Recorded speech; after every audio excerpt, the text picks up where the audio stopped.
Okay, ఇవాళ ఏం నేర్చుకోబోతున్నాం? శీతాకాలం ఇంకా వేసవికాలం ఎలా వస్తుంది?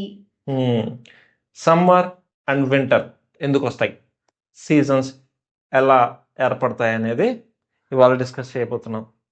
దానికంటే ముందు మనం క్విక్గా డే అండ్ నైట్ ఎలా ఫామ్ అవుతాయి అనేది చెప్పేసుకుందాం. చాలామందికి తెలుసు, అయినా సరే I won't take much time. Okay, ఇప్పుడు హైదరాబాద్ దగ్గర ఒక డాట్ పెట్టాను. ఓకే, ఇటువైపు నుంచి సన్లైట్ పడుతుంది అనుకుందాం. Let me if I put a scale like this, ఇటువైపు అంతా వెలుతురు పడుతుంది, ఇటువైపు వెలుతురు పడదు. ఓకే, అప్పుడు మనకి ఇక్కడ తెల్లారుతుంది కదా, మెల్లగా. ఇది మిట్ట మధ్యాహ్నం. ఇప్పుడు సాయంత్రం, ఇటువైపు వచ్చేస్తే రాత్రి. ఓకే, ఎస్, మనకి రాత్రి అయితే ఈ పక్కన యుఎస్ వాళ్ళకి డైరెక్ట్ సన్లైట్ పడుతుంది కాబట్టి వాళ్ళకి మిట్ట మధ్యాహ్నం. Yes, correct. ఎర్త్ తన చుట్టూ తను రొటేట్ అవ్వడానికి ఎంత టైం పడుతుంది? 1 కంప్లీట్ రొటేషన్.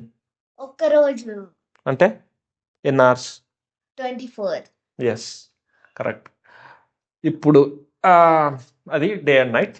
ఓకే, ఇప్పుడు మనకి ఎర్త్కి హీట్ అంతా ఎక్కడి నుంచి వస్తుంది? సూర్యుడి నుంచి వస్తుంది. ఇటువైపు సన్లైట్ పడుతుంది అనుకో, ఈ టైం అంతా లెట్సే ఈ మార్నింగ్ టైం అంతా మన హైదరాబాద్ని రెఫరెన్స్ కింద తీసుకుందాం. హైదరాబాద్ హీట్ అవుతూ ఉంటుంది, మళ్ళీ నైట్ టైం కూల్ అవుతూ ఉంటుంది. ఓకే, ఎందుకంటే సన్లైట్ పడదుగా, మనకు వచ్చే హీట్ అంతా కూడా సన్లైట్ నుంచే వస్తుంది కాబట్టి మనకి ఇక్కడ సన్లైట్ లేదు కాబట్టి మెల్లగా కూల్ అవుతుంది, మళ్ళీ మార్నింగ్ నుంచి హీట్ అవ్వడం స్టార్ట్ అవుతుంది. అలా మార్నింగ్ టైం అంతా హీట్ అవ్వడం, నైట్ టైం అంతా కూల్ అవ్వడం ఉంటుంది. ఓకేనా? ఇప్పుడు ఒకవేళ డే టైం ఎక్కువ ఉందనుకో, డే టైం ఎందుకు ఎక్కువ ఉంటుంది అనేది తర్వాత డిస్కస్ చేద్దాం. ఒకవేళ డే టైం ఎక్కువ ఉంటే ఏమవుతుంది? డే టైం హైదరాబాద్ ఎక్కువ హీట్ అవుతుంది. కరెక్ట్.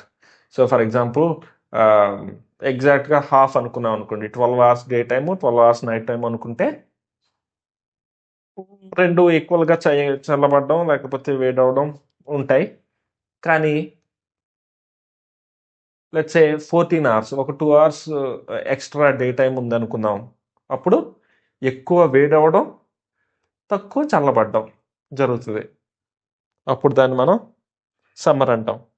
కానీ ఎందుకు ఎక్కువ డే టైం ఉండాలి సమ్మర్లో అనేది త్వరలోనే తెలుసుకుందాం. Okay, all right. ఇప్పుడు ఎర్త్ ఇప్పుడు ఇలా టిల్టెడ్గా రొటేట్ అవుతుంది. టిల్టెడ్గా రొటేట్ అవడం అంటే ఎలా? ఇప్పుడు ఇలా రొటేట్ కాదు, సన్లైట్ ఇలా పడుతుంటే ఇలా రొటేట్ కాదు, ఇలా వంగి రొటేట్ అవుతుంది. అందుకే గ్లోబ్స్ కూడా ఇలాగే తయారు చేస్తారు, ఇలా యాక్చువల్ ఎర్త్ రొటేషన్ని రిప్రజెంట్ చేసే విధంగా. Okay, let me put 2 dots, one in southern hemisphere అంటే దక్షిణార్ధగోళంలో, అంటే ఫర్ ఎగ్జాంపుల్ సౌత్ ఆఫ్రికాలో ఒక డాట్ పెట్టాను, అదే లాంగిట్యూడ్లో. ఓకే, అంటే ఫర్ ఎగ్జాంపుల్ పోలాండ్లో ఇంకో డాట్ పెట్టాను. దీపు పోలాండ్లో ఉంది, దీపు అంటే మా అమ్మాయి. ఓకే, దీప్తిశ్రీ పోలాండ్లో ఉంది, అలాగే నేనేమో సౌత్ ఆఫ్రికాలో ఉన్నాను. రెండు ఒకటే లాంగిట్యూడ్ కాబట్టి నాకు మార్నింగ్ 6 అయితే తనకి మార్నింగ్ 6 అవుతుంది. ఓకే, ఇప్పుడు చూద్దాం. లెట్సే ఎర్త్ ఎలా టిల్టెడ్గా ఉంది, ఇటువైపు నుంచి సన్ వస్తున్నాడు అనుకుందాం. Okay, let me rotate the sun gradually. This time this side of the earth is day, this side of the earth is night. Okay, ఇటువైపు సన్లైట్ పడుతుంది, ఇటువైపు సన్లైట్ పడట్లేదు. ఇప్పుడు మీరు క్లోజ్గా అబ్జర్వ్ చేశారనుకోండి, అప్పుడే నీకు ఆవలింతలు వచ్చేస్తున్నాయా Deep? Okay, all right. First ఎవరికి డే స్టార్ట్ అవుతుంది, ఎవరికి తెల్లారుతుంది? సౌత్ ఆఫ్రికాలో ఉన్న నాకు. ఫస్ట్ చూడండి, ఇది సన్ ఫేసింగ్ వస్తుంది, ఈ డాట్. తర్వాత కాసేపటికి ఈ డాట్, పైన ఉన్న డాట్ సన్ ఫేసింగ్ వస్తుంది. ఓకే, అలాగే ఇటువైపు మీకు కనిపించదు, కానీ ఇమాజిన్ చేసుకోవాలి మీరు కొద్దిగా. ఫస్ట్ ఈ యూరోప్లో పోలాండ్లో ఉన్న దీప్తి శ్రీకి చీకటి పడిపోతుంది, తర్వాత నాకు చీకటి పడుతుంది. ఎందుకంటే మీరు సరిగ్గా అబ్జర్వ్ చేస్తే నాకు డే టైం చాలా ఎక్కువ ఉంటుంది. ఇక్కడి నుంచి పెట్టి ఇదంతా ఈ రొటేషన్ అంతా డే టైమే నాకు. ఓకే, కానీ దీప్తిశ్రీకి ఇక్కడి నుంచి ఇక్కడ వరకు. ఓకే, కానీ ఇటువైపు చాలా ఎక్కువ డే టైం ఉంటుంది, ఇది చాలా ఎక్కువ నైట్ టైం ఉంటుంది.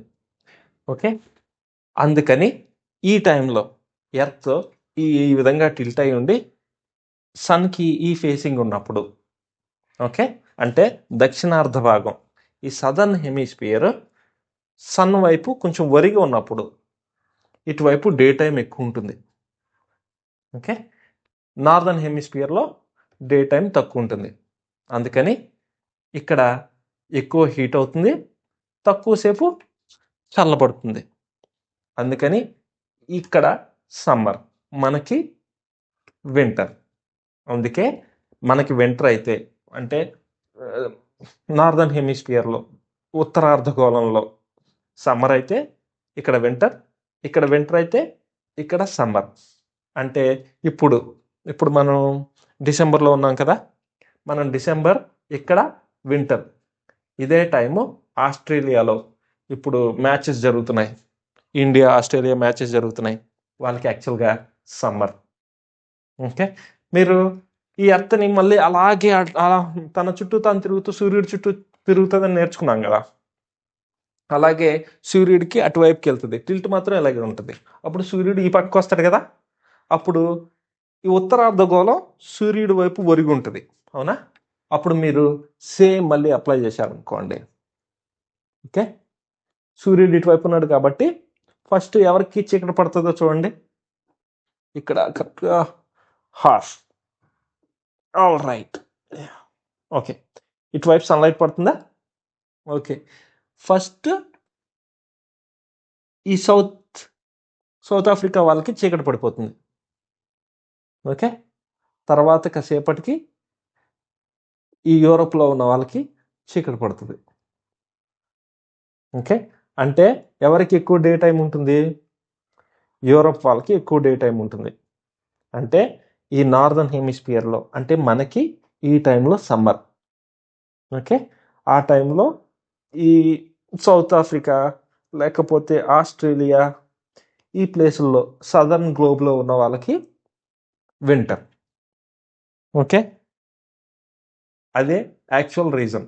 ఆ బేసిక్ సరిగా అర్థం చేసుకుంటే తర్వాత సీజన్స్ ఇంకా చాలా జియోగ్రఫికల్ కాన్సెప్ట్స్ ఈజీగా అర్థమవుతాయి. ఆల్ రైట్, ఇంకొక ఇంట్రెస్టింగ్ ఫ్యాక్ట్, లెట్స్ సే ఇలా అనుకున్నాం కదా, ఇటువైపు సన్ ఫేసింగ్ అనుకున్నాం. మిగిలిన అన్ని ప్లేసుల్లో ఫర్ ఎగ్జాంపుల్ ఈ ఈక్వెడార్ దగ్గర, భూమధ్య రేఖ దగ్గర, లేకపోతే ఇండియాలోనో కాసేపు సన్లైట్ ఉంటుంది, ఇటువైపు వచ్చేసరికి సన్లైట్ ఉండదు కదా. కానీ ఇక్కడ అబ్జర్వ్ చేశారా, ఈ పోల్, ఆర్కిటిక్ పోల్, ఈ పాయింట్ దగ్గర ఎర్త్ రొటేట్ అవుతున్నా సరే ఇక్కడ సన్లైట్ ఉంటూనే ఉంటుంది. ఓకే, మిగిలిన ఈ ప్లేసులన్నీ కూడా అటువైపు వెళ్తుంటాయి, కానీ ఇక్కడ మాత్రం ఈ సన్లైట్ ఎప్పుడూ ఉంటుంది ఆర్కిటిక్లో, ఈ యాంగిల్లో. ఓకే, అంటే మీనింగ్ ఏంట్రా దీపు?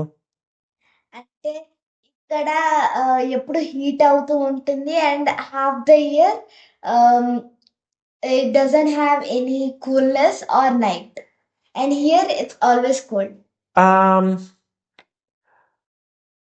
కొంతవరకు కరెక్ట్. ఇక్కడ అంత హీట్ ఉండదు, దానికి చాలా కారణాలు ఉన్నాయి. ఇక్కడ లైట్ పడే విధానం కూడా డిఫరెంట్గా ఉంటుంది కాబట్టి ఇక్కడ కూల్గానే ఉంటుంది యాక్చువల్గా. మరి నువ్వు అనుకున్నట్టు ఎక్కువ సన్లైట్ ఎక్స్పోజర్ ఉంది కాబట్టి బాగా వేడైపోవడం ఉండదు, ఎందుకంటే షాలో రేస్ వచ్చి పడుతూ ఉంటాయి. డైరెక్ట్ సన్లైట్ కంటే కూడా షాలో సన్ రైస్ ఎక్కువ పడుతూ ఉంటాయి కాబట్టి. కానీ నువ్వు చెప్పింది ఒకటి మాత్రం నిజం, ఇక్కడ ఎప్పుడు చీకటి పడదు. అంటే కొన్ని నెలల పాటు ఈ పొజిషన్లో ఉన్నంత కాలం సన్ ఈ పక్క నుండి మన ఎర్త్ టిల్ట్ ఈ పొజిషన్లో ఉన్నంత కాలం ఇక్కడ ఎప్పుడు సన్లైట్ పడుతూనే ఉంటుంది. అంటే నైట్ అంటూ ఉండదు, ఎప్పుడూ వెలుతురు ఉంటుంది. అలాగే మీరు సరిగ్గా అబ్జర్వ్ చేయండి, అదే టైంలో ఓకే ఈ పోల్లో అంటే అంటార్కిటికా సైడ్ లైటింగ్ పడదు, అది ఎప్పుడు చీకటి వైపే ఉంది కదా. కొన్ని నెలల పాటు ఇక్కడ వెలుతురు పడనే పడదు. Okay 183 days. ఎగ్జాక్ట్గా 183 days కాదు, ఎందుకంటే మన ఎర్త్ ఎప్పుడు ఇదే యాంగిల్లో ఉండిపోదు, ఇలా చుట్టూ తిరుగుతూ ఉంటుంది కదా. సో ఈ గ్రాడ్యువల్గా ఈ పొజిషన్కి వస్తుంది, ఒకేసారి రాదు. సో కొన్ని మంత్స్ పాటు ఇది చీకట్లోనే ఉంటుంది, తెల్లారదు ఇక్కడ. అలాగే ఇక్కడ పూర్తిగా వెలుతురే ఉంటుంది, చీకటి పడదు. అలాగే సన్ను ఈ పక్క నుంచి ఉంది అనుకుందాం, ఎర్తే అటువైపుకి వెళ్ళింది, సో సన్ ఈ పక్కకి చేరాడు అనుకుందాం. ఇప్పుడు ఆర్కిటిక్ పోల్లో ఎప్పుడు చీకటిగా ఉంటుంది, అంటార్కిటికాలో ఎప్పుడు వెలుతురు ఉంటూనే ఉంటుంది కొన్ని నెలల పాటు. ఓకేనా. అందుకే day and night time differences north పోల్కి దగ్గరగా పైకి కానీ లేకపోతే ఇలా కింద కానీ, పైకి కిందకి అనకూడదు, నార్దర్న్ సైడ్ లేకపోతే సదర్న్ సైడ్ వచ్చే కొద్దీ టైం డిఫరెన్సెస్ మార్నింగ్కి ఈవినింగ్కి టైం డిఫరెన్సెస్ చాలా ఎక్కువ ఉంటాయి. All right. ఇప్పుడు ఫర్ ఎగ్జాంపుల్ నార్దర్న్ నార్వే, ఇది నార్వే యాక్చువల్గా, ఇది నార్వే. ఈ నార్దర్న్ నార్వే ఈ పోల్కి దగ్గరగా ఉంటుంది. ఇక్కడ వింటర్లో మేబీ 2-3 అవర్స్ మాత్రమే సన్లైట్ ఉంటుంది, అంటే పగలు మేబీ 1 నుంచి 3 గంటల మధ్యలో మాత్రమే ఉంటుంది, మిగిలిందంతా నైటే. సమ్మర్లో 1 నుంచి 3 గంటల మధ్యలో, అంటే 1 to 3 hours నైట్ ఉంటుంది అంతే, మిగిలిన టైం అంతా సన్లైట్ ఉంటుంది. సర్ప్రైజింగ్ కదా. మన ఎర్త్ మీదే పూర్తిగా అసలు డే అండ్ నైట్ లేకుండా ఎప్పుడూ వెళ్తుండే ప్రదేశాలు ఉన్నాయని, చాలా తక్కువ టైం మాత్రమే చీకటి పడే ప్రదేశాలు ఉన్నాయని తెలుసుకోవడం. All right, this is about summer and Winter. Winter.